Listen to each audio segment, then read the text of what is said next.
eu terei uma participação pequena, felizmente, aqui neste dia de hoje. Felizmente, não porque eu não gostaria de ter uma participação maior, é que temos aqui uma craque para me substituir aqui, que é a Cris Guterres, conhecida de todos aqui, que tem um programa importante na TV Cultura, é do ramo e vai comandar a conversa aqui hoje no meu lugar. Então, meu papel é, em nome da Fundação Fernando Henrique Cardoso, dar o meu muito obrigado para a Adriana, para o Preto Zezé, para o Moisés Nascimento, por terem aceito o nosso convite que é um convite da Fundação e da Humanitas 360, para discutir um tema que é um tema fundamental. Né?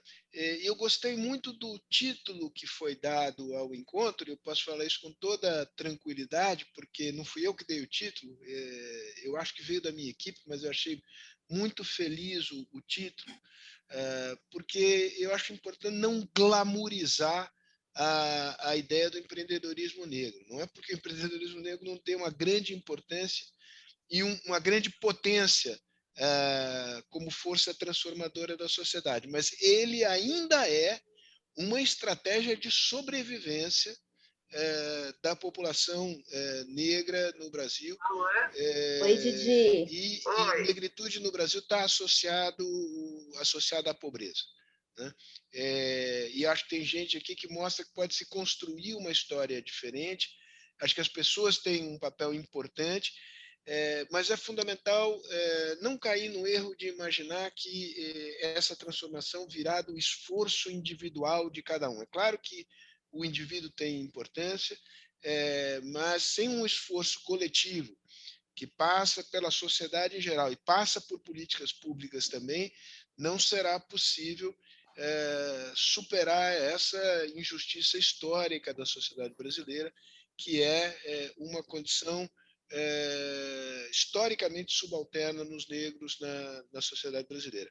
Estamos começando a mudar esse jogo, né? Os protagonistas desta mudança, como não poderia deixar de ser, têm de ser aqueles que sofrem na pele essa situação, com o respaldo de quem, sendo branco, tendo outra experiência, falando de outro canto da sociedade, tem a sensibilidade que o Brasil só será um país justo quando a maioria do povo brasileiro tiver a participação que merece ter na construção do desenvolvimento e na participação nos frutos desse desenvolvimento.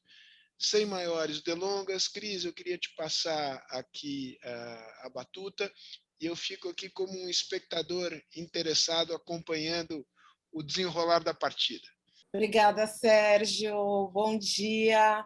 Bom dia a todo mundo que está assistindo a gente. Bom dia a essa mesa espetacular que a gente vai desenvolver aqui nessa manhã. Sérgio, me confirma se eu estou errada, mas a gente tem uma palavra do Igor agora, antes de eu começar? Olha, Cris, eu confesso para você que eu estou aqui como... Se é isso que te disseram, provavelmente é verdade. Eu aproveito para aqui me corrigindo por não ter mencionado que nós temos hoje também aqui a participação, a parceria do Quebrando o Tabu, que nos assegura uma audiência muito expressiva. Cris, o que eu posso te dizer é que a decisão é sua. Eu não sei se o Igor é agora, é depois, quando é. Eu acho que o Igor entra agora falando um pouquinho. Igor, por favor, conversa aqui com a gente. Cadê você? Estou aqui, muito bom dia a todos que nos assistem, Fausto, Sérgio, o Cris e todos que estão nos assistindo, Adriana, pessoas, Preto Zezé, Moisés Nascimento, Benedito, são pessoas incríveis que a gente tem muita alegria em poder compartilhar esse momento. Meu nome é Igor, sou aqui do Instituto Humanitas 360 e a gente está aqui com essa parceria para que cada vez mais a gente dê eco às novas possibilidades de inovação e que esse espaço de construção de uma história de institucional, uma história de memória da população negra, de fato, tenha eco nos nossos espaços. espaços, ocupando os espaços da internet, ocupando os espaços de inovação tecnológica, empreendedorismo cívico, socioambiental. A gente sabe que a realidade da população negra, por conta dos nossos trabalhos, a gente se encontra diariamente dentro da expectativa das mulheres privadas de liberdade com quem a gente lida, e a gente lida com uma população que está privada de liberdade, fornecendo a elas aquisições para formar o seu próprio empreendimento, baseado naquilo um pouco que o Sérgio trouxe sobre o empreendedorismo por necessidade, mas pensado no potencial humano de uma geração de mulheres, de homens, de pessoas negras que tanto constroem e fazem diferença nesse país. Então, para a gente é uma alegria poder estar com vocês. Já dizia Marx lá, quando criticava lá as misérias da filosofia, que se as relações sociais mudaram, é porque houve mudança das forças produtivas. E se o homem muda a força produtiva, é porque existem, então, consequências na forma da dinâmica das suas relações humanas, e a gente, quando trata de empreendedorismo negro, a gente sabe o quanto a nossa população, cada vez mais, a margem da desigualdade social aumentando, aumenta-se a necessidade da mudança das forças produtivas, e essa força produtiva encampada no empreendimento por necessidade, por vezes tem sido a voz e a alternativa, né, de muitas dessas pessoas que compõem a maior parte da população brasileira, mas também a maior parte que menos recebe participações econômicas. Então, isso para a gente é um dado de muita preocupação e também de perspectiva para a gente construir agora com as instituições e parcerias eficazes, de forma a dinamizar, a realmente a trazer a população negra dentro do seu múltiplo aspecto de empreendimento, não só para a vida do mercado financeiro, mas pelo empreendimento de vida, pessoas que construíram esse país e que tanto constrói no dia a dia. Então, eu gostaria aqui de só cumprimentá-los mais uma vez e desejar um ótimo painel a todos. Obrigada, Igor, por essa apresentação. Como o Sérgio já falou, eu sou Cris Guterres, sou jornalista, sou também empreendedora e faço parte desse grupo onde as pessoas pretas e pardas são mais da metade dos empreendedores do país. Nós estamos falando de 51%, e desse grupo, a maioria também é de mulheres negras, 52%.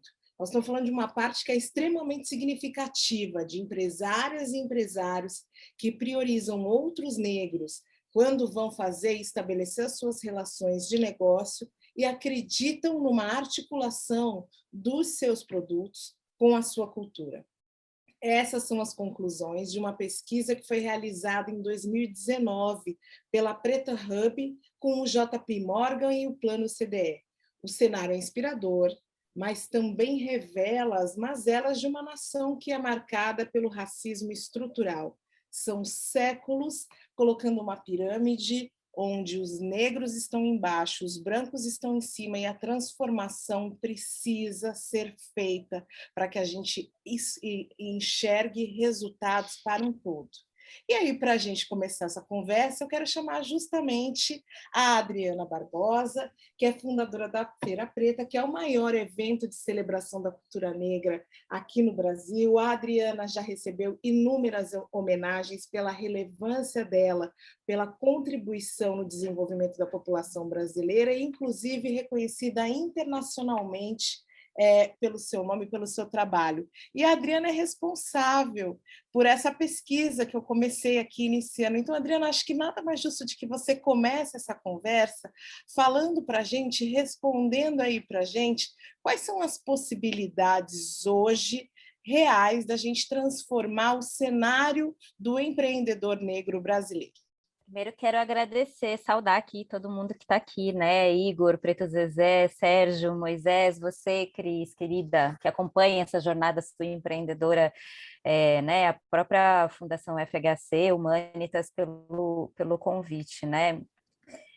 Quando a gente aplicou essa pesquisa, a gente já vem num processo de fazer o entendimento do que é esse tema do empreendedorismo negro no Brasil, já faz um tempinho.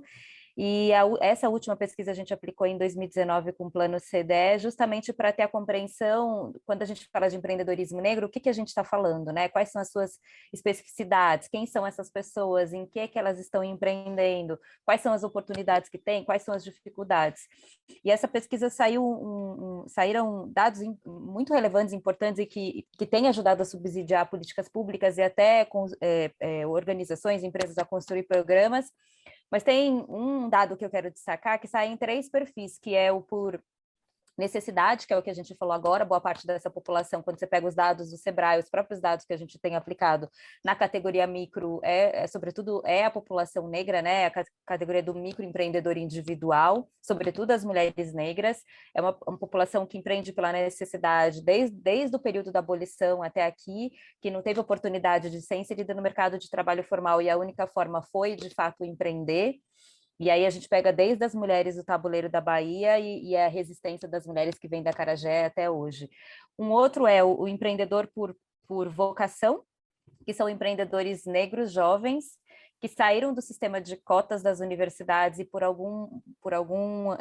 em alguma medida eles resolveram não participar dos processos de seleção das grandes empresas, desses programas de diversidade, mas serem os próprios fundadores, empresários e CEOs das suas próprias empresas, e aí empreendem em qualquer segmento, né?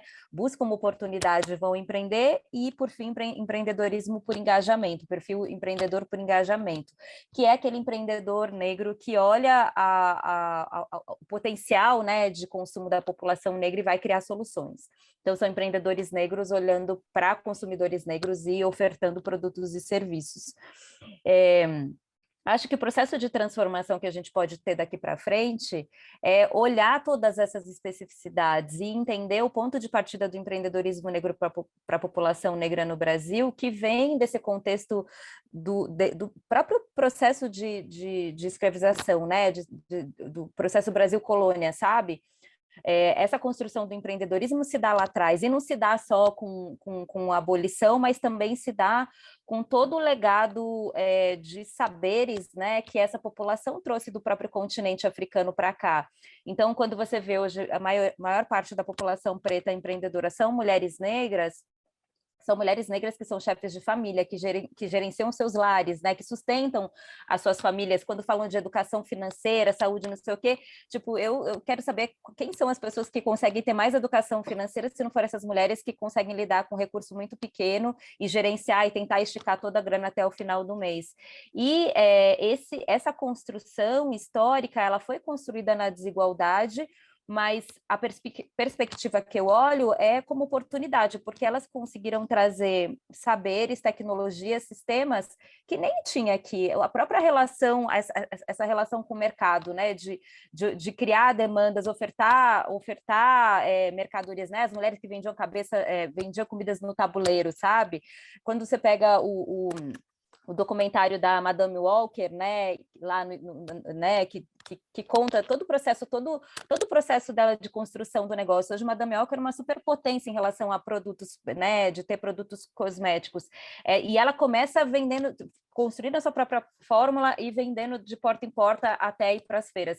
Essa é a construção do empreendedorismo negro das mulheres negras, e que a gente olha como escassez, como precarização, e de fato porque em alguma medida não olham isso como uma potência e tentam transformar isso, mas eu fico pensando que se o Brasil reconhecesse o lugar do empreendedorismo, né, da população negra no Brasil e transformasse isso numa estratégia, eu tenho a certeza que a gente seria uma potência, entendeu? Então, pensar em políticas públicas que beneficiem esse empreendedor, toda a redução de carga tributária, sabe? Todas as questões, né, que envolvem a gestão de um negócio, né? A especificidade da população está no micro, né? Como é que a gente quebra esse teto do micro? Quando a gente oferta possibilidades, quando você dá oportunidade para que ele possa produzir com escala, né? É muito difícil você ver empreendedores negros com produção industrial, empreendedores negros na indústria. E aí você sempre vê empreendedores negros produzindo de forma regional, local. Então, são várias questões que precisam ser revistas, mas que eu acho que o primeiro ponto de partida é reconhecer que o empreendedorismo para a população negra no Brasil é estratégico. E à medida que é estratégico, você tem que criar oportunidades, desde políticas públicas, acesso a crédito até maquinário, entendeu? Obrigada, Adriana. Acho que assim, uma das coisas mais bacanas que você trouxe aí, sua fala inteira é muito relevante, mas essa ideia de enxergar o empreendedorismo negro, e vou colocar aí periférico também, porque a gente sabe que mesmo as pessoas brancas que estão dentro da periferia encontram uma dificuldade muito grande também de desenvolver seus próprios negócios, enxergar como potência. E aí eu queria trazer aí o nosso presidente Preto Zezé, presidente nacional da Central Única das Favelas. Seja bem-vindo, presidente. Bom dia. Preto, me ajuda a desenvolver essa ideia junto com a Adriana.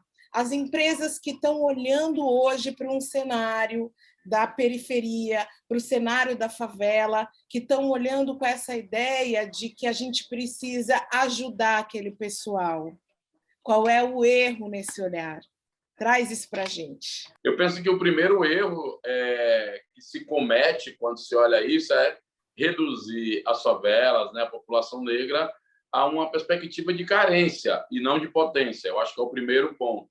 O segundo ponto é que, muitas vezes, as ideias pensadas, os conceitos criados, agora estão criando o ESG, todos esses conceitos, na prática, nós já estamos fazendo há muito tempo.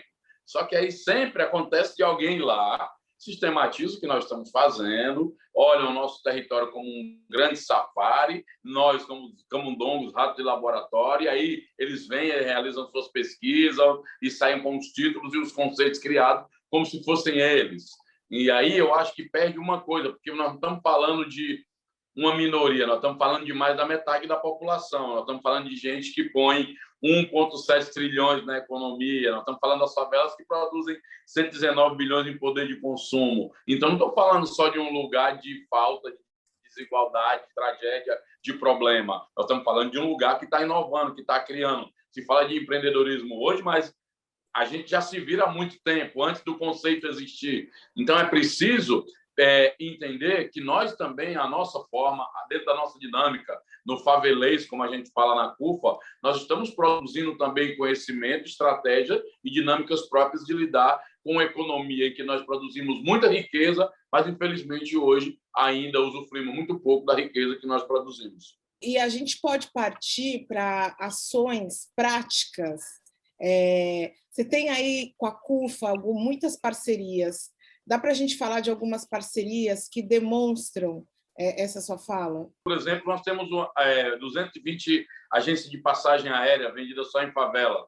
Favela Vai Voando. É uma empresa que vende passagem aérea só em favela. Então, as grandes empresas, a Gol, TAM, Azul, essas empresas todas são nossas sócias. E elas sabem, inclusive, o poder de consumo, mesmo numa situação de crise, a queda foi menor do que no mercado normal, no mercado fora da favela, digamos assim.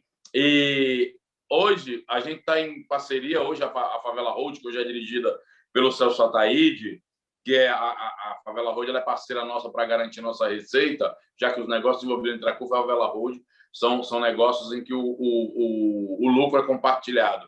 Essas parcerias com essas empresas mostram para nós que, além de ser produtor de riqueza, nós também temos capacidade de fazer gestão. Então, as empresas estão começando a perceber isso, e as empresas não vêm só vender um produto, serviço ou uma marca, ela vem dialogar desde a concepção, desde a gestão, desde a governança e até a possibilidade de ser sócio da favela. Então, para nós, isso é um novo patamar, um novo paradigma de negociação. Agora eu vou trazer para conversar um pouco mais o Moisés Nascimento.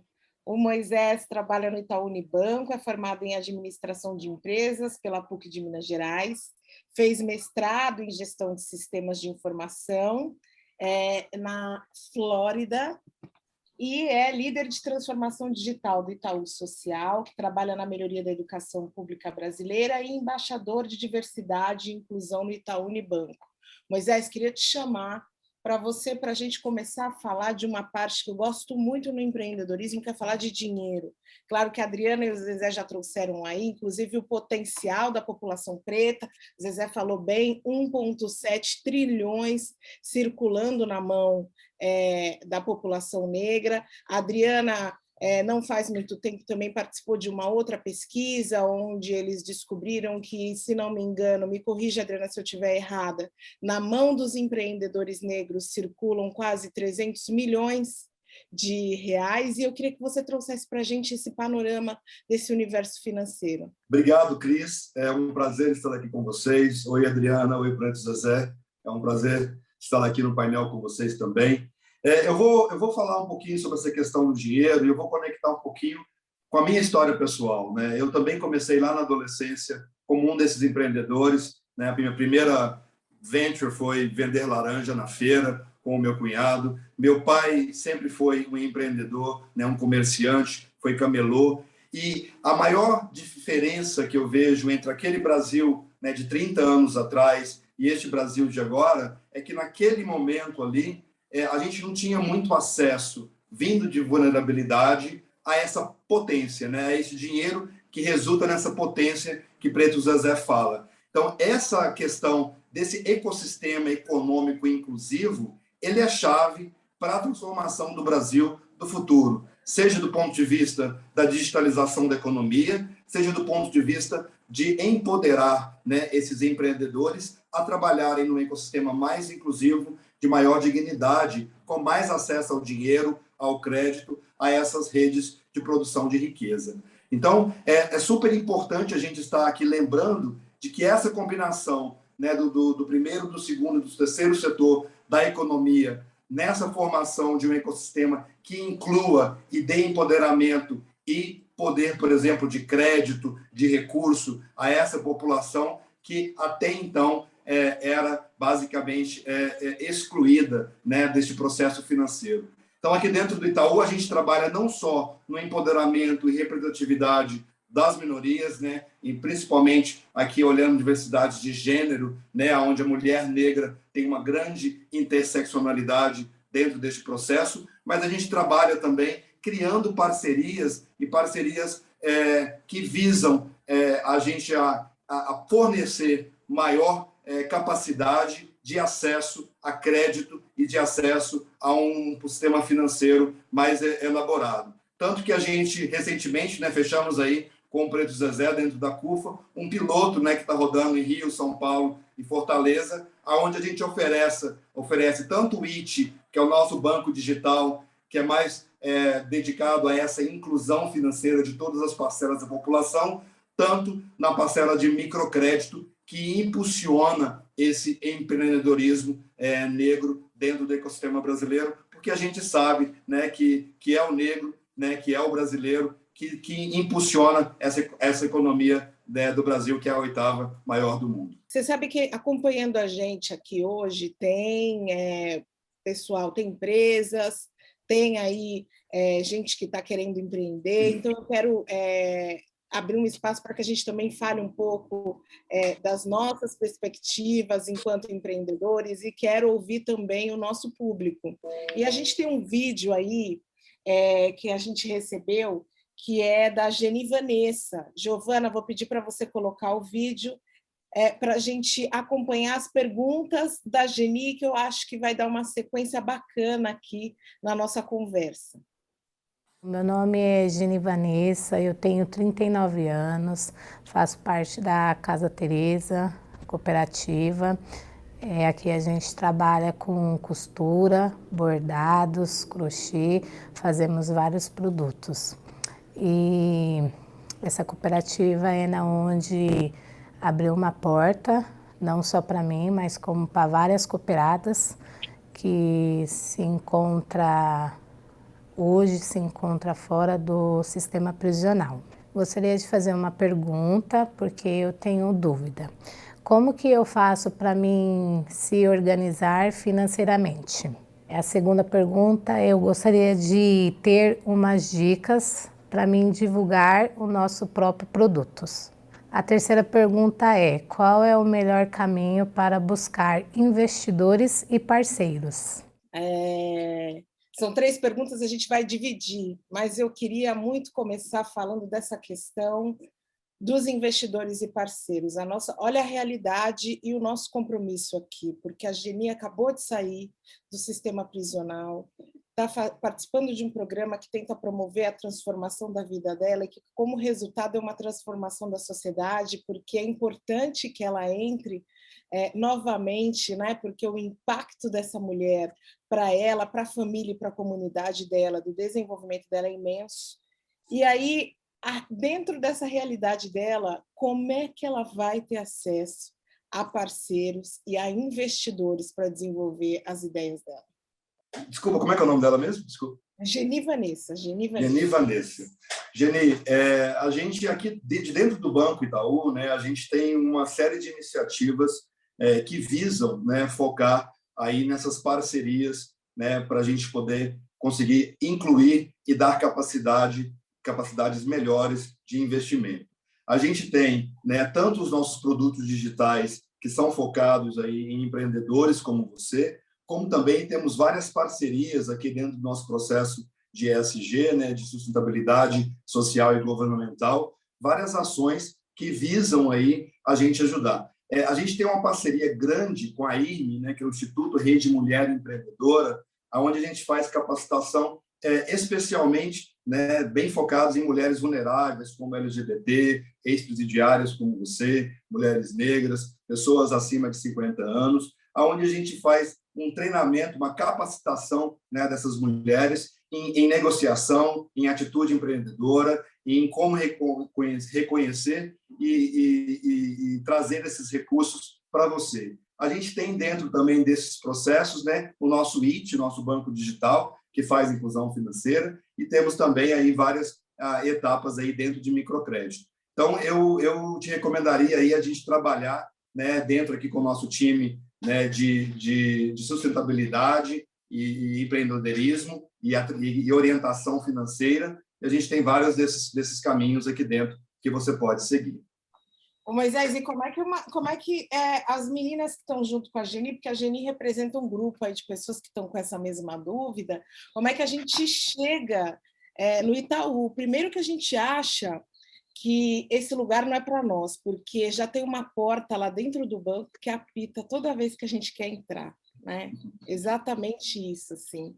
E uma outra questão também que eu acho muito importante da gente falar aqui, que vai até além da dúvida da Vani, como é que em que momento a gente vai sair do microcrédito para a população negra? E a gente vai passar a falar de crédito, porque tudo bem, nós estamos falando sim de empreendedores que estão começando com necessidade, mas a gente precisa sair dos investimentos que começam ali com 4 dígitos, vamos avançar. Eu queria que você falasse um pouquinho disso.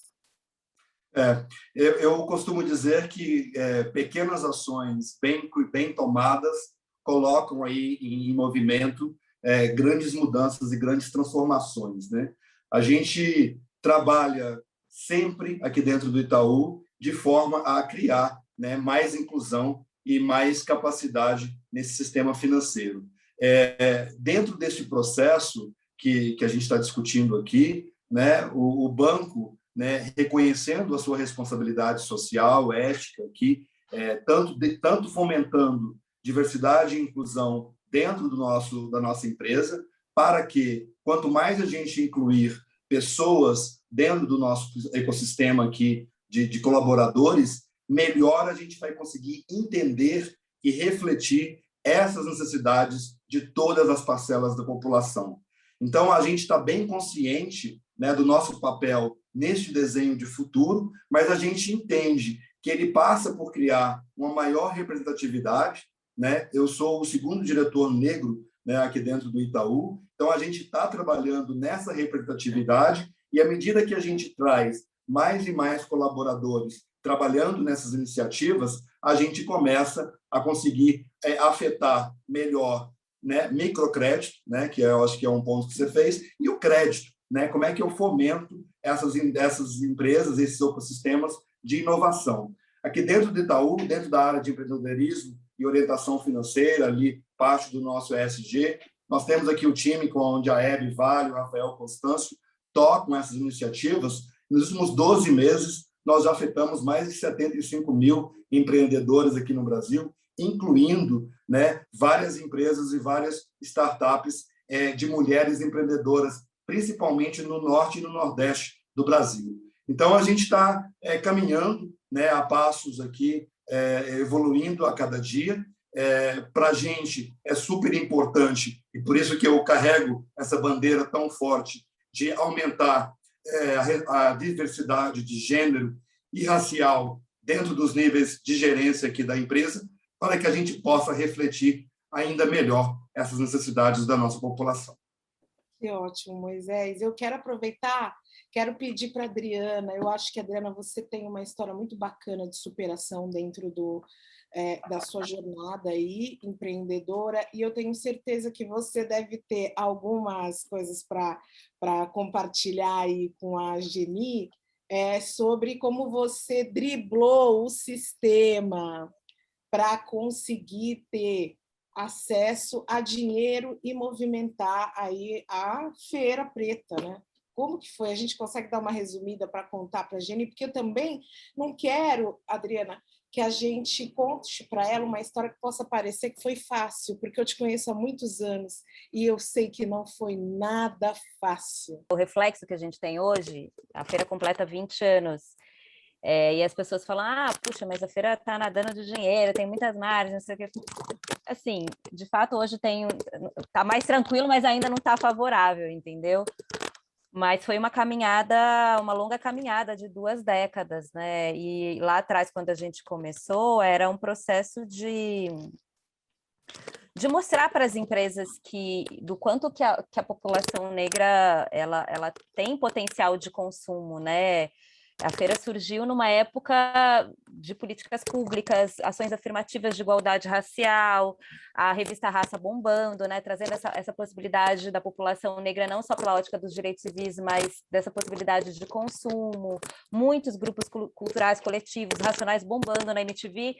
E naquele momento, para mim, era muito claro que, puxa, como assim? Tanta coisa acontecendo, tá bombando, como assim as empresas não vão olhar para isso? Como assim, né? E, na verdade, não, assim, era um movimento muito de comunidade. Nós, negros, estávamos nos sentindo muito bem, a gente estava prosperando, mas isso era uma visão muito interna da comunidade negra e não externa, né? A sociedade não via, era de fato um tabu, sabe? Passados 20 anos, você tem hoje, né, as empresas desejando falar, ter pessoas negras dentro do contexto, representatividade na publicidade.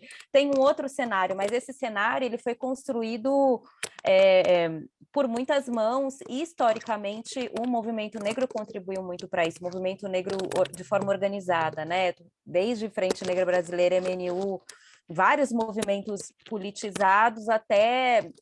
A força dos coletivos de cultura também foi importante para que a gente pudesse se reconhecer como negro. Acho que a grande transformação que aconteceu foi que a população negra começa a se autodeclarar negra, né? A gente fala, eu quero essa roupa, eu quero esse cabelo, eu vou passar pelo processo de transição capilar, quando o IBGE bate na nossa porta, a gente se declara negro.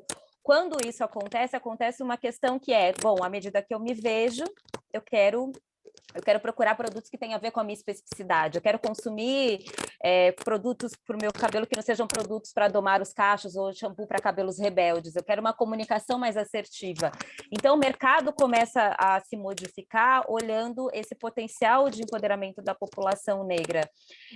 E isso vai abrindo possibilidades. E a feira vai costurando todas essas histórias à medida desses avanços. Então, não foi só a Feira Preta, né? Teve um movimento articulado, construído pelo movimento negro para que a gente pudesse estar aqui agora. Não existiria essa conversa hoje se não fosse toda essa bagagem histórica que foi construída. E como é parte de um contexto de mudança de cultura, a mudança de cultura não é assim, tipo, não, levou anos e anos. Era primeiro ano, vamos patrocinar a Feira Preta? Não. Segundo ano, não. Terceiro ano, não. A gente foi conseguir ter uma marca, de fato, assinando a Feira Preta, quando a feira já tinha mais de 8 anos. Antes, até então, era tudo que a gente ia lá cavucando recursos nossos, que a gente produzia, o próprio empreendedor pagava, o público pagava. E hoje a relação com as marcas é diferente, ainda assim, eu não vou falar que tal, a gente está no melhor dos mundos, porque eu acho que ainda tem muita questão em as empresas olharem a perspectiva racial, não só pela ótica da diversidade, do empoderamento, da representatividade, mas também pela ótica da proporcionalidade. A gente não está falando de um nicho, né? A gente não está falando, é um nicho. Não, não é um nicho de mercado, a gente está falando de uma maioria populacional, né? Que não é minoria, não é, né? Pode ser grupos minorizados, mas ela é uma maioria populacional. Essa população, ela consome, ela produz, entendeu? Então, o que eu posso dizer para ela é que, assim, vai ter que ralar muito para poder conseguir chegar num estágio. Ocorre que dentro desse guarda-chuva de diversidade tem muitas causas que hoje elas estão sendo percebidas eu acho que a transformação que a gente precisa fazer, quando a gente fala da questão racial dentro do contexto corporativo, a gente falou lá atrás pela filantropia, a gente agora fala pelo investimento social privado e a gente começa a falar de ESG, massa, assim, né, sob a ótica da responsabilidade social. Mas tem que chegar no momento que a gente vai falar sobre a ótica também do business, da oportunidade comercial que essa população gera, não só pela perspectiva de um aporte social, entendeu? Da área de sustentabilidade, não, a parte de business mesmo, como é que a gente vai fazer negócios com a população negra, né? Aí quando a gente chegar nesse estágio de negócios, né, não só pela ótica da responsabilidade social, eu acho que a gente vai avançar cada vez mais. Adriana, eu queria que você falasse um pouquinho também para as meninas que estão aí assistindo a gente, que são atendidas pela Humanitas, de como que você se sentiu quando, em alguns momentos, você achou que não ia dar certo, porque elas estão vivendo justamente esse momento de começar, às vezes não dá certo, às vezes a gente quer desistir. Queria que você falasse um pouco. Posso dizer que vira e mexe passa isso pela minha cabeça, assim, o desejo de falar, mano, vou jogar a toalha, não tô aguentando. E eu já fracassei muitas vezes, tá? De errar, de não ter grana, de dar errado mesmo, de dar ruim e falar, meu, como é que eu vou sair desse processo de endividamento, de muitas coisas que, né, de uma vida empreendedora que tem, porque quando fala de empreendedorismo, vê essa coisa, o empreendedor gourmetizado, glamorizado, mas é a primeira pessoa a levantar e a última pessoa a dormir, que trabalha muito, rala muito, né? E às vezes pode dar certo, você pode conseguir avançar com o seu negócio, mas às vezes pode dar ruim. Eu fracassei pelo menos 4 vezes, em 4 negócios diferentes. E eu tive que voltar atrás, né, recalcular a rota, repensar em todas as estratégias e poder seguir em frente. Mas eu não fiz isso sozinha, eu pedi ajuda. Em algum momento eu me permiti ser cuidada, que outras pessoas pudessem me ajudar para eu poder sair de cada um dos fracassos que eu tive. Pude contar com muita ajuda e também cuidar do processo psíquico, porque uma das coisas que a gente fala quanto quebra, é só a questão da grana que é uma questão, né? Eu não tenho dinheiro, não é isso. É a sua sensação de se sentir fracassado, né? No nível muito subjetivo de falar, cara, eu não sirvo para isso, né? Eu acho que eu não sei fazer direito. E em muitos momentos eu me senti psicologicamente fracassada e tive que pedir ajuda de saúde, numa dimensão de saúde mental mesmo, sabe? E fui em muitos momentos pedindo ajuda e sendo ajudada de muitas ordens, mentor, coaching, psicólogo, de amigos me dando grana mesmo, às vezes até grana para comer, porque eu cheguei num ponto de fracassada, eu não ter grana para sustentar minha filha, entendeu? De falar, meu, eu não tenho dinheiro para comprar pão. Eu já cheguei nesse nível, no fundo do poço. E quero dizer para vocês que é possível a gente chegar, mas que é possível a gente também sair pedindo ajuda das outras pessoas. A gente não ter orgulho e saber que vai ter muitas pessoas para ajudar nessa caminhada. E uma jornada também de educação, né? De educação empreendedora que foi fundamental para poder sair desses limbos, desses momentos de fracasso. Nossa, quando você fala de fracasso, eu me encontro na sua fala, né? Porque eu recentemente seguia uma jornada que foi uma jornada escrita pelos meus pais. Meus pais começaram como empreendedores do ramo de restaurantes e faleceram, e eu recebi como herança um restaurante muito bem localizado, muito bem situado aqui em São Paulo, só que à minha frente tinha algo muito maior do que eu, que era uma pandemia, né, de proporções nunca antes vividas aqui na nossa era. E aí, assim, entre todas as tentativas que eu fiz, não deu certo, eu tive que desistir, tive que fechar as portas e recomeçar numa outra empresa. E esse sentimento de fracasso, ele é doloroso demais. E a gente se sente sozinho, a gente se sente ali num espaço, num quadrado que é só nosso, porque só a gente sente aquela dor. E num mundo onde todo mundo que vem falar de empreendedorismo vem dizer assim, nossa, acredita, vai dar certo. Vai dar certo para quem, cara pálida? Vai dar certo para aquele cara que começa recebendo $1.000 do pai, do avô, do tio? Ou vai dar certo para mim ou para a Geni, que acabou de sair do sistema carcerário e que vem para a rua e vê as empresas com portas fechadas para ela, precisa se reinventar, e é se reinventar para ontem, porque nós estamos falando de mulheres que, quando são presas, tem um ecossistema ao redor delas que é muito impactado, que são os filhos, que são a mães, avós, são mulheres que são responsáveis pela casa e que, na maioria das vezes, quando retornam, já tem contas para pagar, dívidas para administrar. Isso é uma loucura absurda. E eu acredito muito que o empreendedorismo brasileiro ele precisa se transformar em todas as suas dimensões, mas a gente também precisa sair desse palco onde tudo dá certo. Porque, cara, até dar certo, são muitos anos levando muita porrada, muito soco, devendo, e assim, tendo que destruir algumas verdades. Por exemplo, colocaram na nossa cabeça que se a gente fica devendo na praça, a gente tem nome sujo. A gente não tem nome sujo porque a gente fica devendo na praça. A maioria das empresas tem dívidas, né? É aquela ideia de ter vergonha porque tem dívida, o cobrador ligando o tempo inteiro, a gente está devendo.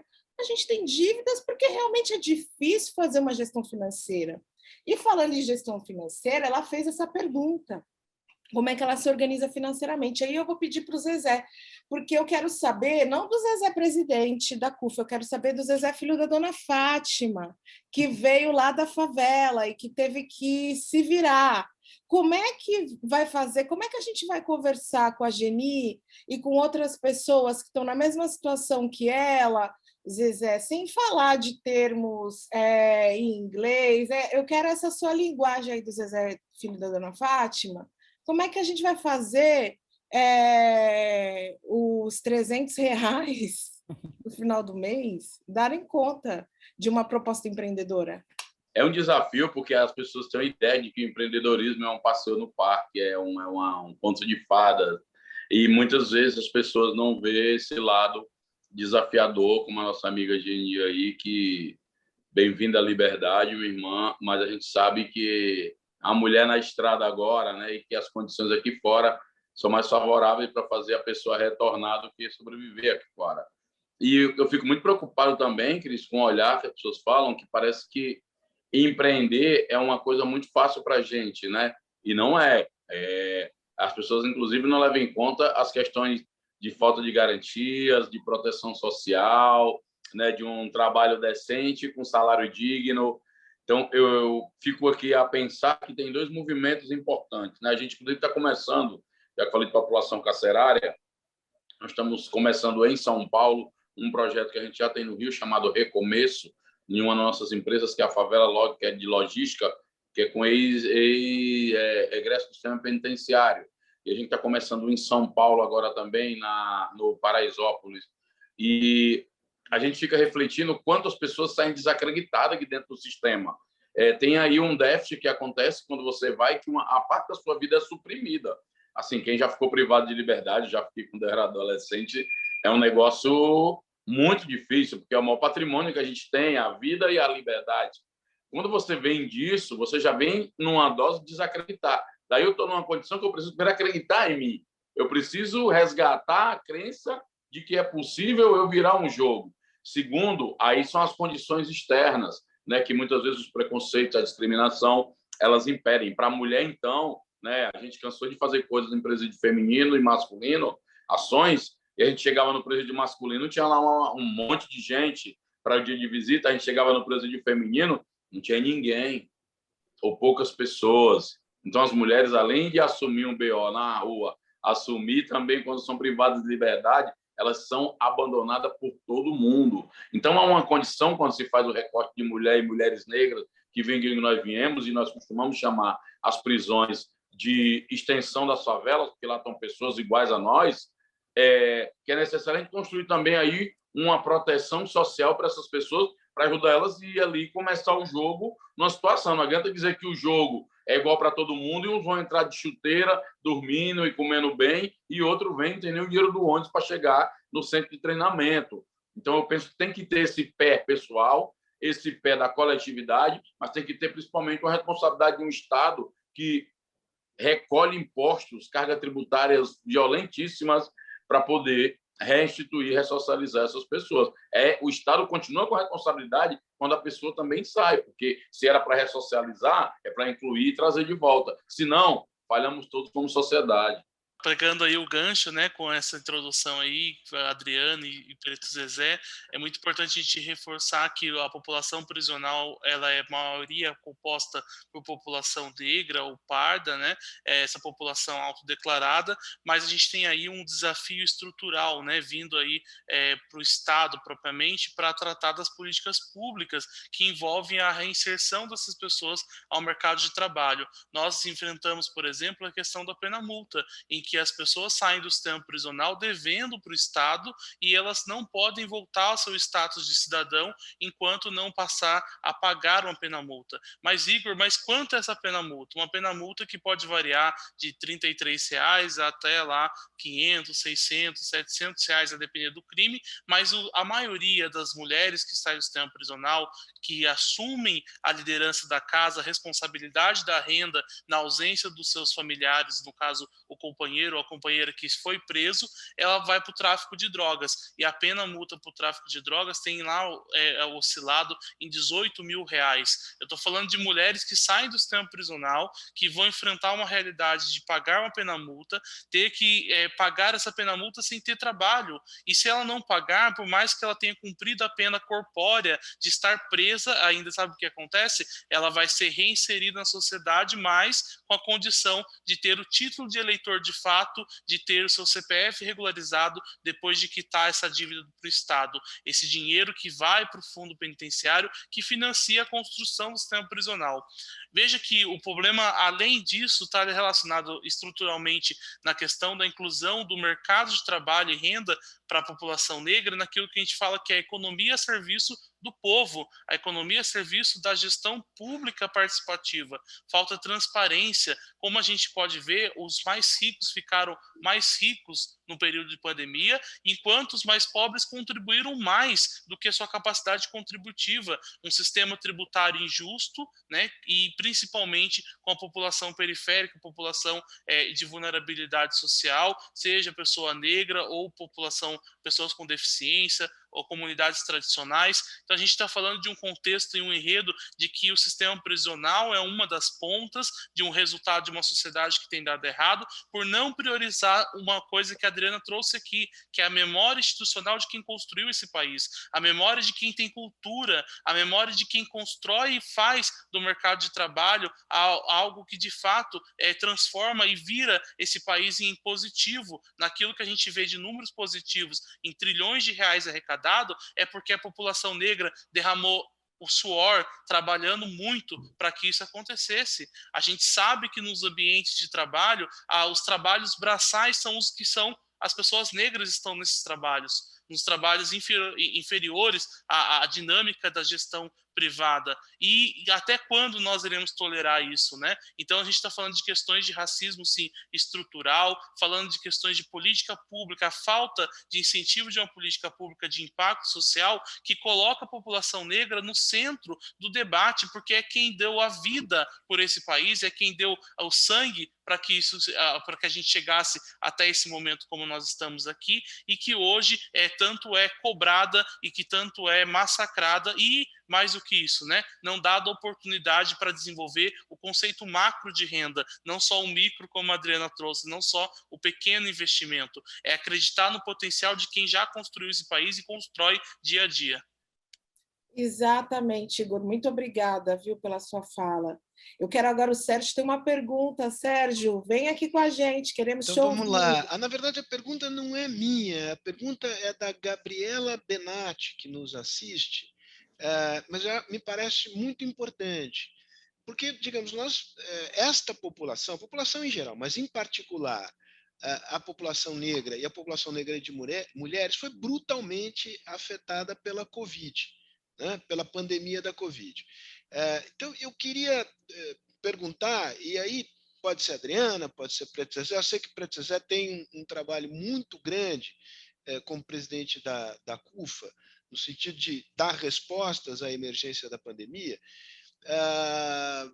Quem quiser agarra a pergunta, mas a pergunta é, muito bem, qual é a situação neste momento, quer dizer, o que se aprendeu, mas também o que se sofreu e qual é o nível de vulnerabilidade dessa população, porque a pandemia desarticulou muitos negócios, e o que há de iniciativa para, digamos, empurrar essa população para frente no momento da retomada. Acho que uma das coisas que a pandemia, primeiro que ela coloca uma lupa na desigualdade, né? Logo quando começou a pandemia, a gente começou a olhar os indicadores de desigualdade, né? E aí, desigualdade desde o acesso à saúde, SUS, desigualdade em relação à educação, principalmente jovens negros que não conseguiram estudar pelo contexto da internet, a questão de desemprego, os negócios sendo fechados. Então, e quando olhava, né, o perfil das pessoas que foram acometidas, boa parte, né, de população negra.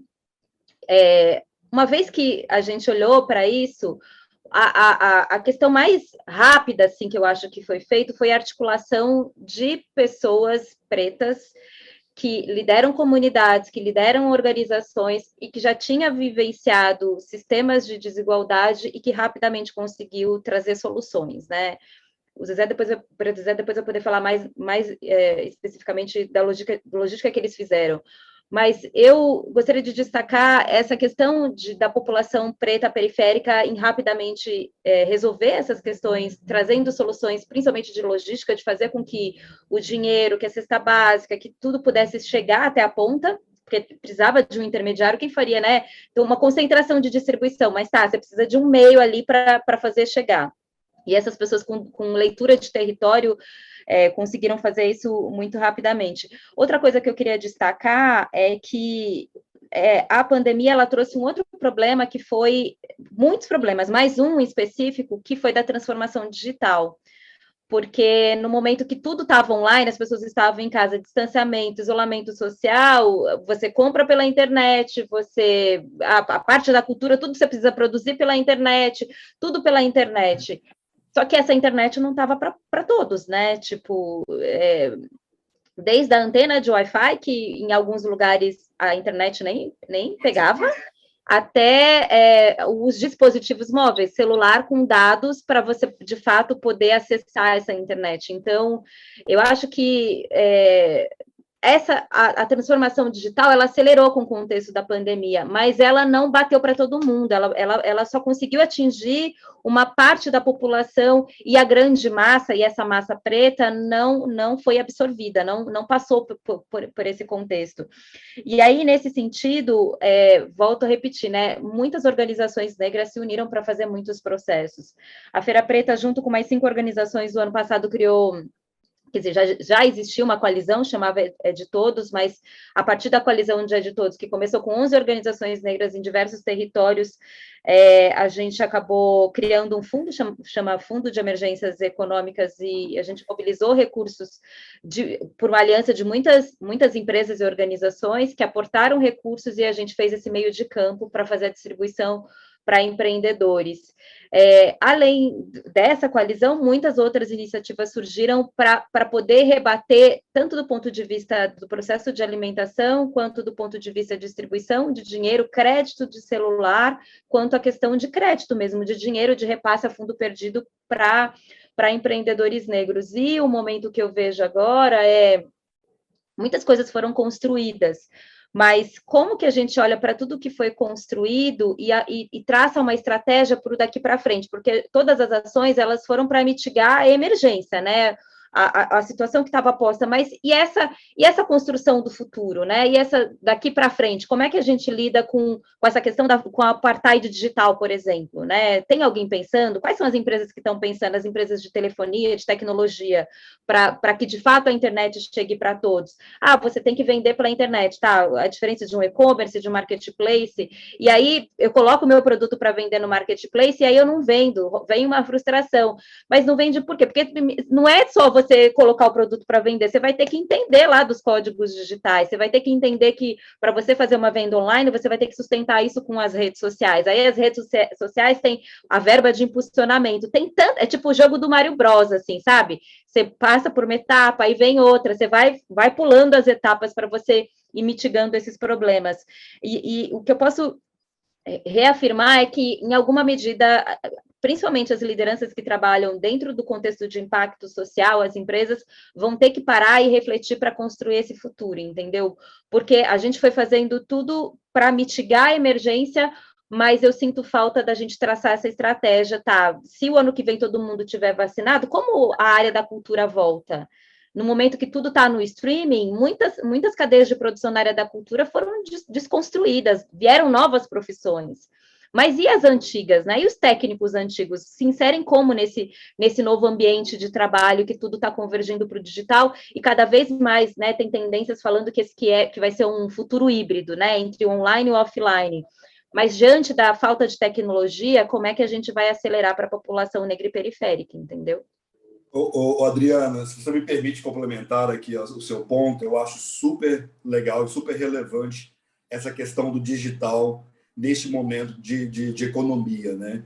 Eu vim para o Brasil, eu voltei para o Brasil depois de 15 anos lá fora, no Vale do Silício, e para mim, né, realizar a transformação digital dentro do Itaú Unibanco, que é a maior empresa do Brasil, é super chave que ela aconteça de forma inclusiva e olhando para a diversidade, porque é assim que a gente vai conseguir fomentar o ecossistema e conseguir trazer negros e trazer que a comunidade se desenvolva esses talentos técnicos, digitais, né? Claro que tem todo um problema estrutural que você mencionou aí, né? A pandemia chega, digitaliza a economia com mais velocidade, mas as populações menos favorecidas não tem nem acesso à internet, né, quando você pensa desse ponto de vista. Mas quando a gente conecta os setores todos trabalhando integrado, criando um ecossistema forte de tecnologia no Brasil, a gente consegue impulsionar várias empresas e várias startups.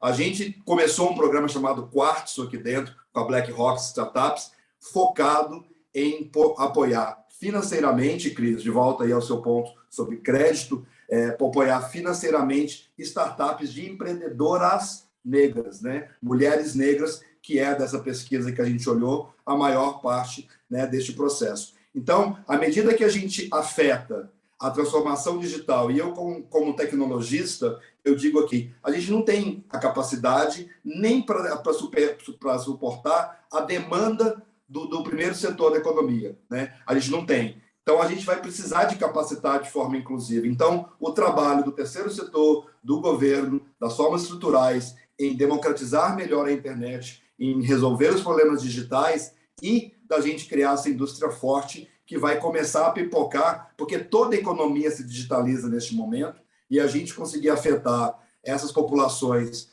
de diversidade, essas populações negras, e principalmente as mulheres empreendedoras, é super chave aqui na construção do nosso futuro como país. Tá? Eu penso que tem três coisas que são, nesse momento, muito decisivas para a gente poder retomar qualquer questão. A primeira delas é a própria questão da vacina, que aí a gente está vendo, inclusive, como que de maneira desigual, a desigualdade, inclusive, afeta o processo de vacinação, e logo a imunização, e logo a possibilidade de você iniciar qualquer coisa. Né? Eu pego no nosso exemplo da CUFA, enquanto a gente não tiver vacina, a gente trabalha com mobilização, não vai conseguir fazer nada. Um outro elemento é que o elemento econômico, se a gente já tinha uma crise lá ali em março, abril, a gente já tinha ali 12 milhões de desempregados, a gente tinha 50% da população na favela vivendo na informalidade, você já tinha a pandemia ali sem nenhum dado, nenhum conhecimento sobre nada, né? Era tudo incerto, um momento em que a gente não tinha retrovisor para saber o que aconteceu antes e nem para frente quais eram os horizontes que existiam. E aí você entra em 2021 achando que você vai estar tudo o legado dessa tragédia, mas você vai ter uma virada. O que acontece? Nós entramos com a crise econômica piorada, 3 meses sem auxílio emergencial, nós entramos com um sistema de saúde colapsado mais do que já estava, né? E nós entramos com um advento novo, que foi a fome, que aí não é mais o público específico, aquele que estava na situação abaixo de pobreza. É o cidadão que morava de aluguel, perdeu o seu emprego e com a mulher e os filhos ele teve que morar numa lona. É só você olhar nas ruas do Brasil, como até o formato do barraco de lona que ele monta na rua é diferente do formato tradicional de que já está há muito tempo. Então, existe um novo contingente na rua de homens, mulheres e crianças passando fome. Então, assim, o que acontece nesse momento? Aí você tem crises estruturais seríssimas agravadas. Nós temos, primeiro, uma crise estrutural do ponto de vista da saúde. Se milhares, morreu mais de 1 milhão, mas os sobreviventes, a grande maioria, estão com sequelas, estão sem economia e sem acesso à saúde, porque as consultas eletivas estão suspensas devido ao Covid. Se você vai para a área da educação, o problema é ainda maior. Você tem jovens que estão na favela dizendo que não precisam mais ir para a escola, porque eles ficaram 1 ano sem escola e a vida não mudou de nenhum lado. Eles nem conseguem perceber o tamanho, né, a profundidade da crise estrutural. Estou falando duas, mas para quê? Para a gente refletir. E aí a gente começou a constatar alguns indicadores de coisas para nós. A tecnologia é um indicador fundamental. A gente fez uma distribuição para a mãe da favela de mais de 500 mil chips. E aplicando as pesquisas, que a gente viu que as mães muitas vezes tinham um celular, mas não tinham os dados, a gente já começou a ver que, a partir desse acesso aos dados, 30% delas já estão desenvolvendo algum tipo de negócio dentro da favela, seja vender bolo, seja ir pintar uma unha, fazer um corte de cabelo com horário marcado, vender um produto, divulgar uma marca, um serviço. Então, há uma pista aí. Como é que nós vamos democratizar? Agora nós estamos produzindo, botando internet Wi-Fi em várias favelas do Brasil. Só você ter ideia, na Rocinha, por mês nós estamos tendo um fluxo de 40 mil pessoas no internet de qualidade, que vai a fibra ótica para lá e abre a antena, o sinal aberto. E essa internet ela se autofinancia porque os anúncios pagam a qualidade da internet de fibra ótica. E isso viabiliza toda uma gama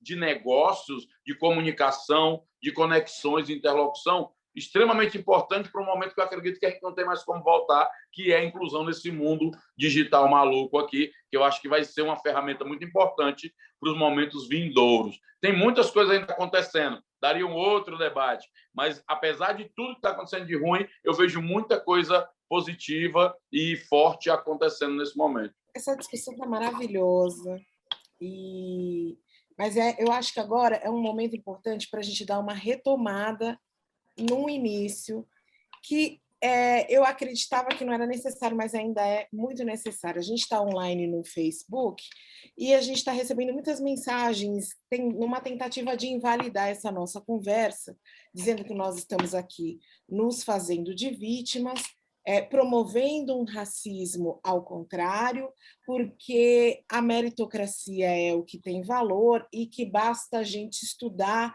e se empenhar que a gente consegue. Aí eu queria começar, eu quero que os três falem um pouquinho disso, mas eu queria muito ouvir o Moisés, porque o Moisés é esse homem negro que vem dos Estados Unidos, que alcançou espaços onde muito poucos de nós chegou, né? Então, Moisés, foi só estudar? Não, foi igual a Adriana falou no início ali, foi levar muito tombo e começar do zero várias vezes, né? De novo, eu falei lá no início e eu repito, né, Cris? A gente parte... Por que é importante um ecossistema inclusivo financeiro, né? Por que é importante um ecossistema inclusivo, né, de empreendedorismo? Porque, na verdade, quando a gente nasce, né, em famílias vulneráveis, igual eu nasci, fui o primeiro da minha família a formar em educação superior, a gente não tem aquela rede, né? Aquela rede de informação, aquela rede de oportunidades que é tão forte. Por isso que o trabalho da Adriana Barbosa e do Preto Zezé é tão chave no nosso país, né? Porque a gente tem aquela síndrome do impostor, nasce o tempo todo, fica o tempo todo achando, será que eu pertenço? Será que eu mereço? Né? Todas essas perguntas sempre vêm à nossa mente e ainda vêm na minha mente mesmo hoje. Então, existe aí um grau de esforço, né? Quase que sobre-humano, se eu contar, né, o meu início lá atrás, né? Eu falei no início, né? Eu comecei vendendo laranja, trabalhei em oficina mecânica, fui borracheiro, fiz de tudo um pouco até conseguir entrar em tecnologia através de muito suor, de muito esforço. Mas eu entendo que as oportunidades, né, para quem nasce em família vulnerável é muito diferente num Brasil que ainda não reparou historicamente toda essa desigualdade estrutural e sistêmica que a gente tem. Então, para mim, ter chegado aonde eu cheguei se tornou super essencial, Cris, Adriana, Preto, voltar, né, e falar, né, desse lugar de pertencimento e também desse lugar de reconhecimento, né, que a gente está falando aqui não é vitimismo, a gente entende que os desafios para quem é excluído da sociedade, ele é claro e ele é evidente. Só para dar um exemplo aqui, a gente está falando de transformação digital, cenário pós-pandêmico, aqui dentro do Itaú, né, o trabalho que eu venho fomentando aqui, por exemplo, a gente comentou ali da porta automática, né? Nós fizemos esse ano de 2021 treinamentos de empatia e de viés inconsciente com toda a nossa equipe comercial e de segurança nas agências para começar a resolver aquele problema básico de entrar na porta, né, do estabelecimento estrutural que nunca foi feito para a gente. Então, é desse lugar que eu parabenizo. Assim que eu cheguei no Brasil, a primeira pessoa que eu fui procurar para conhecer foi a Adriana, ela se lembra, eu fui lá visitar a sede dela, porque a Feira Preta é algo que me incentiva muito, né? Porque eu venho de uma família de camelôs, meu pai foi camelô, eu fui camelô, então a gente entende que essa oportunidade de ter uma possibilidade de entrar no ecossistema que te suporte, ele é essencial naqueles momentos que a Adriana falou agora há pouco, da derrota, da falha, né? daquela vontade de desanimar, de olhar para o lado e não ter alguém que vai te ajudar e que vai te suportar. Por isso que esse trabalho dos setores aí em uníssono é tão chave para esse futuro Brasil, que tem que ser digital, que tem que ser competitivo, que tem que ser inclusivo.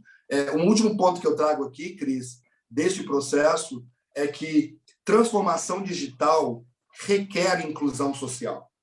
E eu falo isso de um lugar eu sou técnico, né? Eu sou engenheiro de tecnologia, né? Trabalho dentro desse processo de design, e se a gente não incluir, né? E volto lá na primeira pergunta que você me fez, se a gente não incluir o negro, a pessoa que vem de família vulnerável, dentro do processo de criação de inovação e tecnologia, a gente não vai conseguir atender o Brasil, porque o Brasil é negro e o Brasil tem que ser para todos.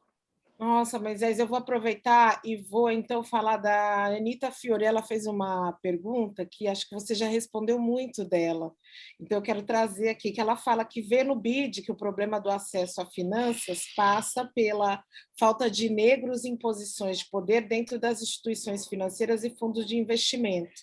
Você é uma dessas pessoas, né? Negros fazendo parte de comitês de investimento, análise de crédito, desenhando, aprovando algoritmos de conselhos nessas instituições, porque os negros seriam, então, a maioria. E aí ela pergunta se você concorda com essa premissa, e foi justamente essa fala que você trouxe aqui, né? É isso aí. Então, muito obrigada, Moisés. Adriana, e por que a gente ainda precisa fazer esse recorte para falar de empreendedorismo negro nesse país chamado Brasil? É que eu fiquei passada com quando você trouxe antes, né? Porque é isso, Brasil, o nosso processo histórico, não tem como a gente não olhar nossa história, gente, pelo amor de Deus, a gente tem que assumir que a gente teve esse processo. Portugal foi lá para o continente africano, olhou só potência e falou, vou trazer essa potência para construir o Brasil e não vou pagar essa potência e vão trabalhar para mim de graça. E aí, quando liberta, fala, se virem. e aí se virem sem educação, sem moradia, sem alimentação, e aí quer que a gente acelere o processo e fala que é meritocrático. Desculpa, não tem como, não dá, o all-time não dá. E a gente precisa levar em consideração que a gente tem apenas 136 anos. Em 136 anos, olha o que aconteceu. Por todo o processo de embranquecimento que fizeram institucional, de fazer fluxos migratórios para embranquecer a população, não deu certo, a ponto de hoje a população negra ser a segunda maior população negra do mundo, e mesmo com genocídio, com toda a desigualdade, essa população está aí produzindo, criando, recriando muita coisa.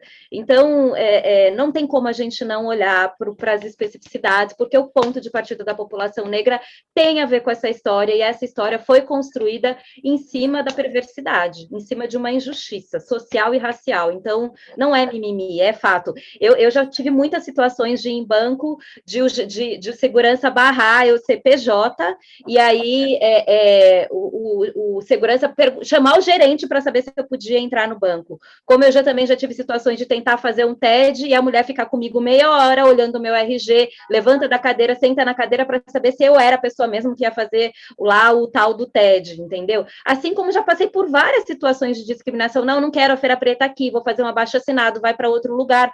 Se isso não acontece, né? Se todo esse processo de discriminação não faz parte da história da vida da população negra, do que a gente está falando, então? Por que a gente está aqui? A gente precisa reconhecer e falar, sim, somos um país racista, e a partir do racismo a gente poder construir. E não dá. O Brasil não tem como ser meritocrático, não dá para... vamos criar a política e vai ser para todo mundo. Não vai. Vai ter que fazer o recorte, porque quem está na base da pirâmide são as mulheres negras, entendeu? Zezé, olha, a Adriana e o Moisés já responderam lindamente essa questão. Se você quiser falar um pouco mais sobre isso, fique à vontade, mas eu acho que às vezes a gente precisa avançar, a gente já tem que sair desse ponto, né? E tem uma pergunta aqui tão legal que eu acho que você vai trazer uma contribuição muito boa para o... Só um minutinho, está passando um avião aqui. Para o Leandro Olímpio, porque ele fala das pesquisas que mostram que os empreendedores negros eles cobram até 40% mais barato dos seus itens e dos seus serviços do que em comparação a empreendedores brancos. E aí ele queria promover aqui uma fala sobre como a gente pode reverter esse desafio da autoestima e a gente se valorizar mais na hora de vender. E eu queria muito que você respondesse isso, porque você faz essa transformação até na sua postura, Zezé. Como reverter? É a pergunta do milhão. Eu penso que nós estamos num momento novo, Cris, Adriana, Moisés e o outro amigo, que eu não estou recordando o nome dele aqui. É o Igor. Eu acho que a agenda preta avançou. Dado o desespero, você vai numa live, tem uns desesperados, você vai num painel desse maravilhoso, com gente que tem experiência de vida. Aqui ninguém está falando do que vai fazer, a gente está comentando do que já foi feito. A gente está pensando o futuro do Brasil, a gente está ocupando espaço em vários lugares, na nossa diversidade, porque às vezes a pessoa olha a pessoa preta, acha que é um pacote de biscoito, vai ter um preto que está na moda, o preto que está no jornalismo, o preto que está no negócio, o preto que está no ativismo social. Eu estou vendo um avanço. Esse desespero, os chiliques que o povo dá nas redes, só é para mim um sintoma de que nós cruzamos uma linha importante. A agenda transbordou. E temos que começar a ritualizar, a sentir e externar isso até na nossa postura, para poder contagiar outros que ainda estão se deixando medir pela regra do racismo. Porque, na verdade, essas pessoas que comentam sobre mimimi e tal, isso é o reflexo do Brasil. Eles queriam que a gente ficasse caladinhos, em silêncio, bom dia, boa tarde, que a gente não ocupasse o lugar que no imaginário brasileiro não foi feito para nós. Agora não. Nós descobrimos ambições, nós descobrimos que temos sonhos, nós descobrimos que nós somos bonitos, bonitas, nós descobrimos que tem muita gente poderosa, que tem muita gente talentosa, que nós temos muita competência e habilidade para muitas coisas, apesar de tudo que foi feito. E o grande ponto, eu acho que para inverter, eu vou pegar um exemplo quando as pessoas falam de onde nós estamos. A Cris deve ouvir isso, você é uma negra e tal, que é jornalista, apresentadora, a Adriana também, o próprio Moisés agora, que chegou no Itaú, veio dos Estados Unidos. Nossa, você passou por isso e tu está no lugar. Mas eu acho que a principal reflexão para a gente apostar num investimento fortíssimo, que é nas nossas emoções, é pensar que, se eu estou aqui passando tudo o que eu passei, como seria um Brasil de oportunidades iguais? Onde nós estaríamos? Esse é o desafio, porque esse desafio que vai alimentar nossas buscas, nossas ambições, nossas conexões, a nossa felicidade de ver um outro igual a mim progredir, prosperar, e isso ajudar a construir uma consciência coletiva. Porque a gente está aqui que cruzou o bloqueio, nós somos um ou dois e tal, mas nós temos uma função muito grande de oxigenar a esperança, não a esperança como uma palavra perdida, mas a esperança como um movimento político nosso, como uma opção política nossa. E eu penso que, para reverter, para dar essa virada, é começar a repensar o seguinte: você vai num restaurante, quando você olha lá o cara que tem o restaurante com o prato mais gostoso da sua cidade, pode olhar que lá na cozinha foram mãos negras que produziram esse prato. Você vai olhar no melhor desenho de arte que está na rua, lá se está a mão negra. Você vai olhar na roupa, você vai olhar em tudo que está ao seu redor, foram mãos negras que produziram com beleza, com carinho, com competência. Se é verdade isso, chegou a hora da gente sair de trás da parede, de trás do balcão, botar a cara e ser protagonista da nossa própria história e nunca mais coadjuvante do nosso próprio destino. Eu achei uma pergunta extremamente interessante. A gente precisa falar sobre isso, dessa desigualdade da precificação dos produtos entre brancos e negros.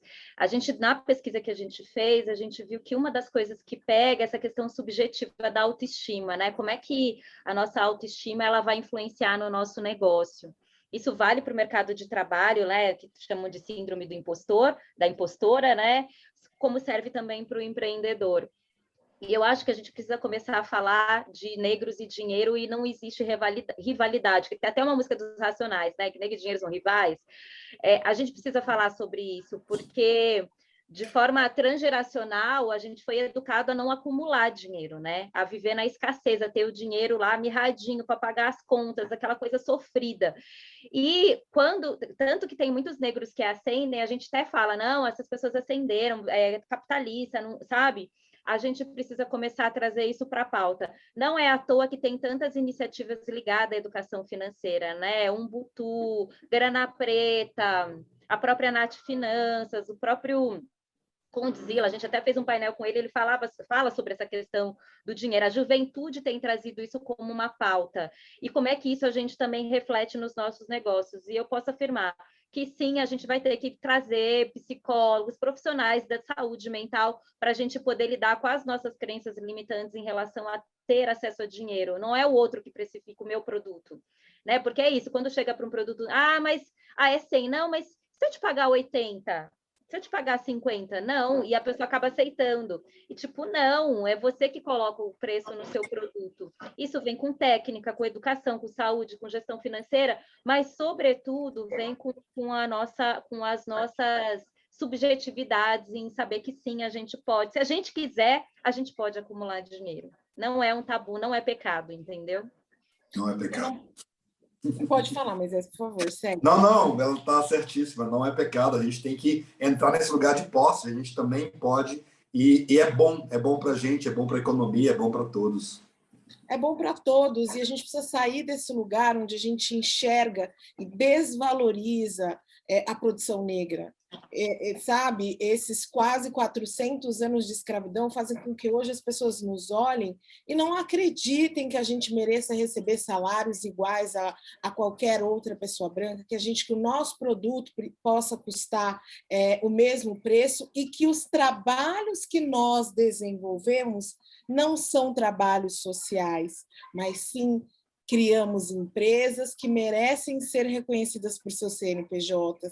Isso eu vejo muito, por exemplo, a Adriana mesmo citou Nath Finança, citou Gabriela da Nufront, que são mulheres que estão, por exemplo, criando empresas e que elas querem rentabilizar também com esse trabalho. Muitas vezes elas ouvem, mas não é social? Não, não é social. É uma empresa. Eu estou entrando nesse mercado para competir.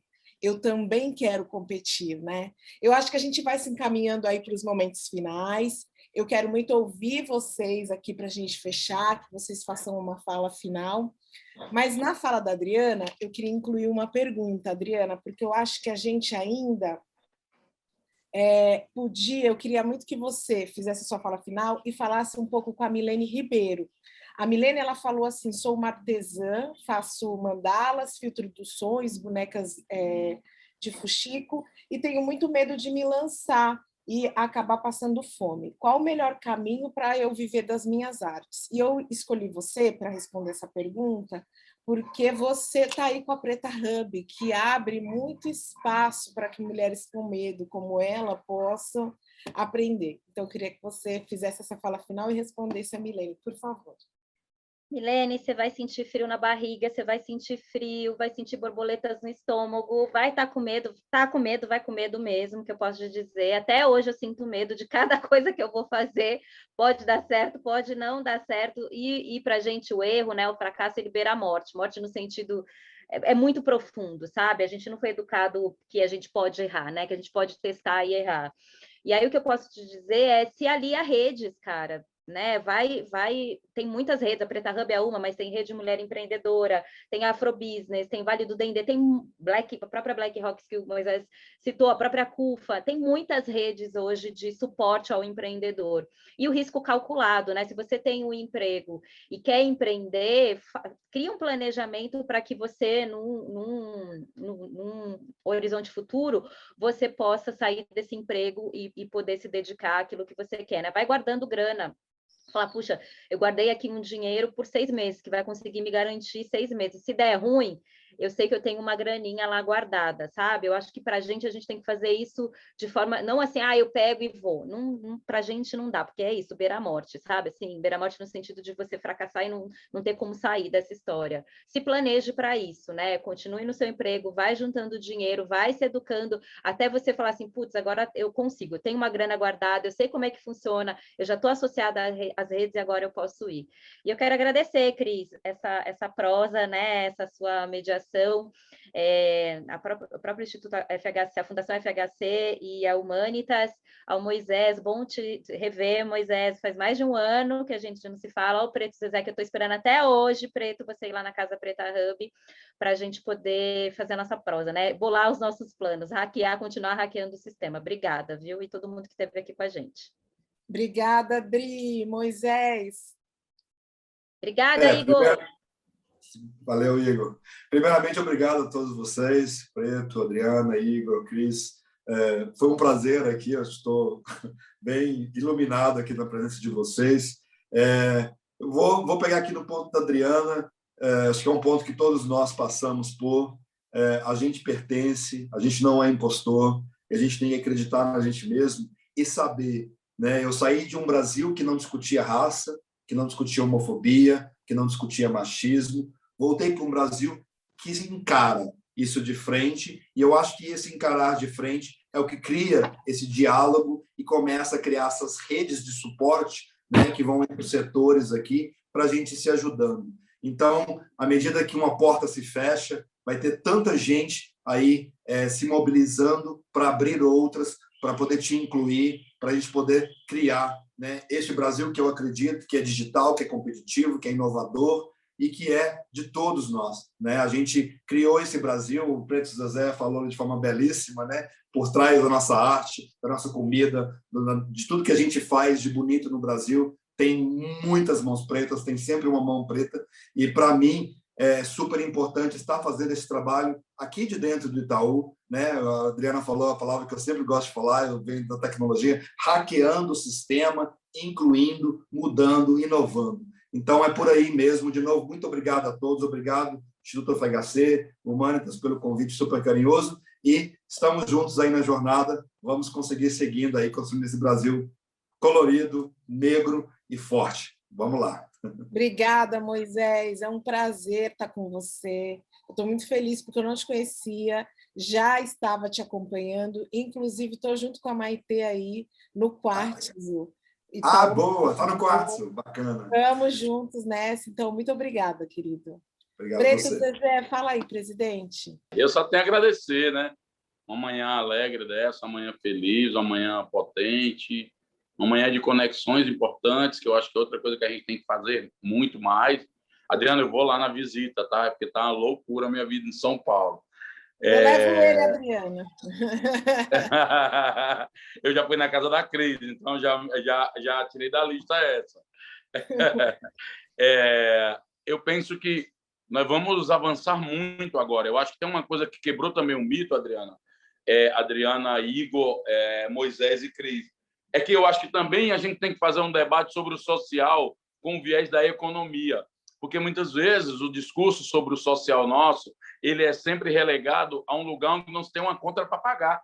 E existe uma conta para pagar sempre, porque os boletos eles não vão para outro planeta, eles não são abduzidos, nem são arrebatados em uma oração. Os boletos continuam chegando na sociedade capitalista. O que a gente tem que ter em conta é que é preciso a gente participar desse debate, do contrário, vão colocar a gente sempre no debate da a Secretaria do Negro, a Secretaria ali onde não tem um dinheiro, não tem um orçamento, um grupo de trabalho não sei da onde, o conselho não sei das quantas, e a gente sempre com a nossa presença legitimando alguém, dando legitimidade e credibilidade a alguém, fortalecendo a reputação de alguém. Chegou na hora da gente apostar e investir nos nossos próprios interesses, que agora é a nossa vez e não tem recuo. Estou muito feliz, e principalmente de mulheres fenomenais que nem vocês, que nos orientam, nos guiam e nos inspiram. Obrigado. Igor, você quer falar alguma coisa para finalizar? Quero somente agradecer aqui pela retomada dessa esperança, dessa energia e essa coisa positiva do pertencimento social, pelo exemplo trazido pelo Moisés, pelo Preto Zezé, pela Adriana, Cris, você, toda a inspiração. E é isso, a gente está aqui justamente para desenvolver o social, mas sempre com potencial humano, pensando no econômico, pensando nas estratégias de política pública. E o Instituto Mantis só tem a agradecer essa incrível parceria e oportunidade. Obrigado, Sérgio, aí mais uma vez aí por esses painéis incríveis junto à Fundação Fernando Henrique Cardoso. Sérgio, aproveita, chega com a gente aqui para esse finalzinho.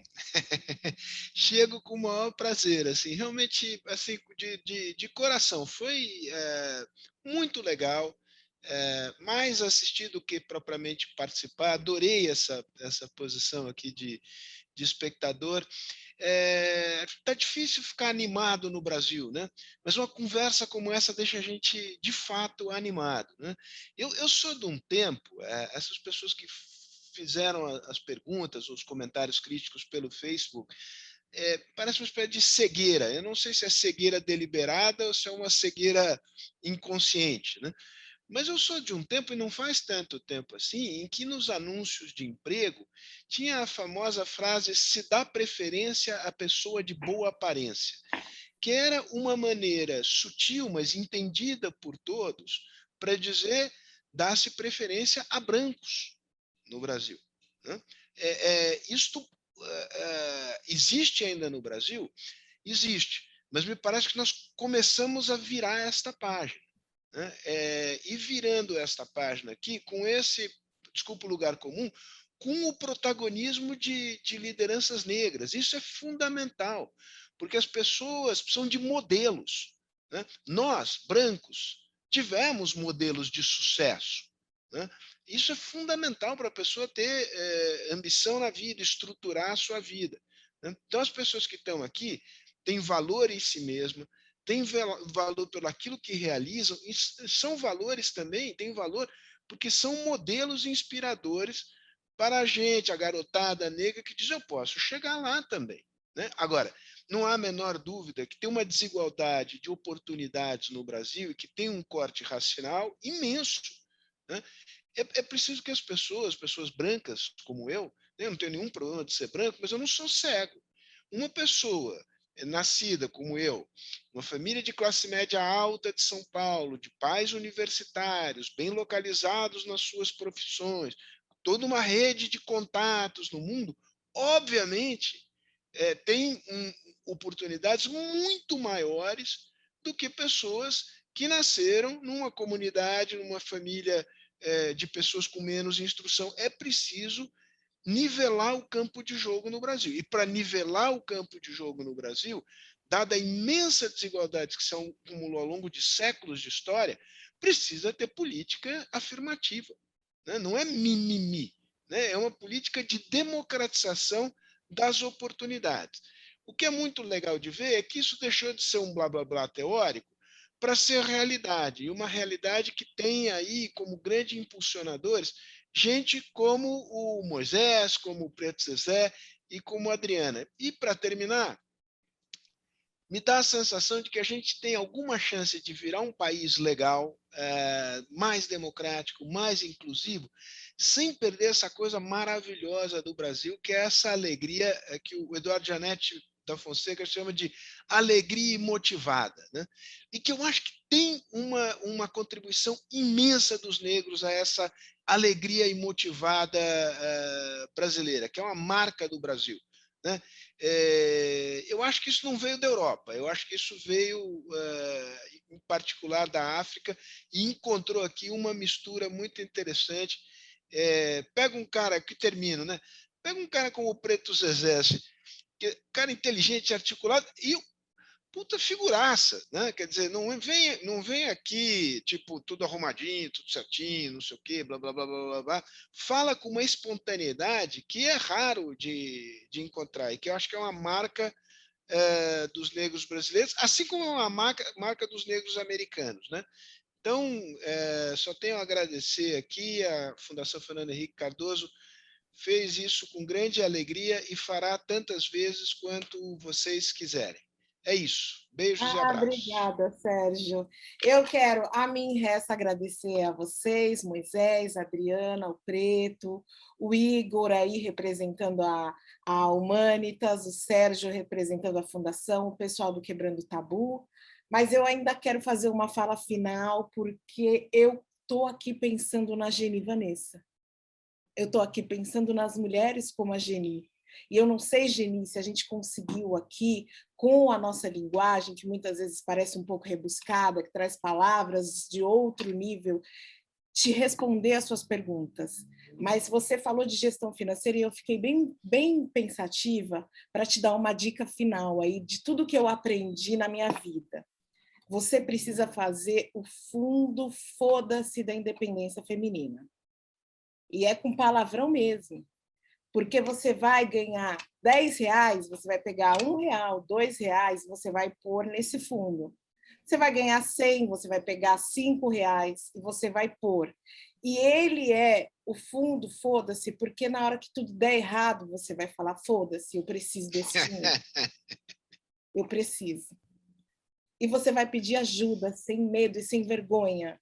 Porque eu só cheguei aonde eu cheguei pedindo muita ajuda. E se hoje eu pareço uma mulher que estou no topo, isso não é verdade, porque no topo estão outras jornalistas, e que talvez elas não sejam negras, mas eu também sou essa menina que vinha ali da periferia de São Paulo com todas as dificuldades e que muitas vezes, assim como a Adriana, também não tinha dinheiro para pagar o ônibus. É pedindo ajuda. E acredite, não existe dinheirinho, existe dinheiro. Então, se você guardar 10, 20, 30 reais, ele vai te ajudar lá na frente. Gente, muito obrigada por esse painel. Essas são uma das maravilhas de ser jornalista, é poder mediar conversas ricas e prazerosas como essa. Eu não sei se a gente pode terminar, vou aguardar aqui a orientação do pessoal. Podemos sair? O pessoal vai desligar? Você manda aqui, Cris, você manda. Olha só, você liga e desliga aqui. Que maravilha, porque eu não mando nem na minha casa, né? Depois que a gente passou não, em casa é sempre mais difícil, é melhor tentar mandar no trabalho. Então, eu vejo vocês numa próxima edição. Obrigada, beijo. Beijo, abraço, pessoal. Abraços. Tchau, gente.